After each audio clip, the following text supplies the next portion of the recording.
Hello बच्चों, let's read the question. Present question दो statements assertion and reason पर based है। असर्शन में कहा गया है binding energy per nucleon is nearly constant और element in the range A equal to 30 to A equal to 170। And reason में कहा गया है बच्चों the nuclear force between two nucleons falls rapidly to zero as their distance is more than a few femtometers। So बच्चों यहाँ पर सबसे पहले तो हमें assertion को कंसीडर करना है, जिसके लिए हम x एक्सिस पर मान लेंगे द एटॉमिक मास नंबर और y एक्सिस पर हम मान लेंगे the binding energy per nucleon. ये हमारे पास में पॉइंट ऑफ इंटरसेक्शन।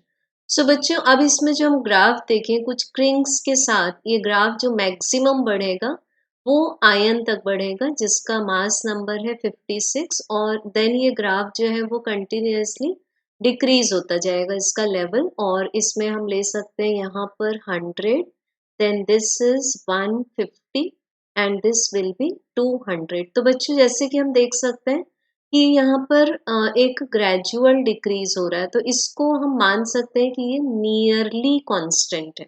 तो इट मीन्स क्या हुआ, binding energy per nucleon is nearly constant जब एटॉमिक मास नंबर हो 30 से लेके, तो यहाँ पर आएगा करीब करीब 30, ये आ जाएगा 30। तो 30 से लेके 170 तक अगर हम देखें तो ये नियरली कांस्टेंट लेवल दिख रहे हैं हमें, तो हम बोल सकते हैं कि असर्शन इज ट्रू।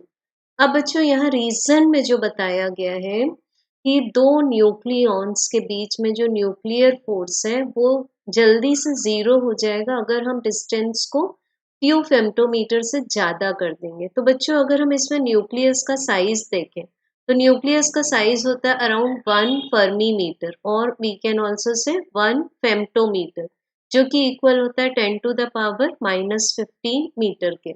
तो जो भी न्यूक्लियाई हो, हैवी न्यूक्लियाई हो, लाइटर न्यूक्लियाई हो, अप्रोक्सीमेट जो साइज रहेगा मल्टीपल ऑफ फर्मी मीटर ही रहेगा।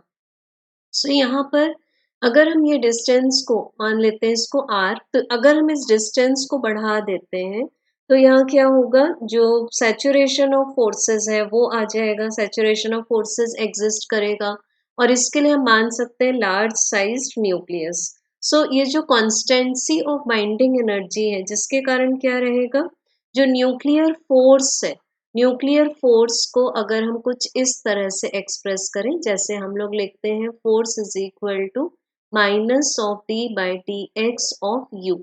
तो अगर हम इसको कांस्टेंट ले लें, यू को कांस्टेंट ले लें अराउंड, तो फोर्स की वैल्यू क्या मिल जाएगी हमें, जीरो मिल जाएगी by the rule of differentiation.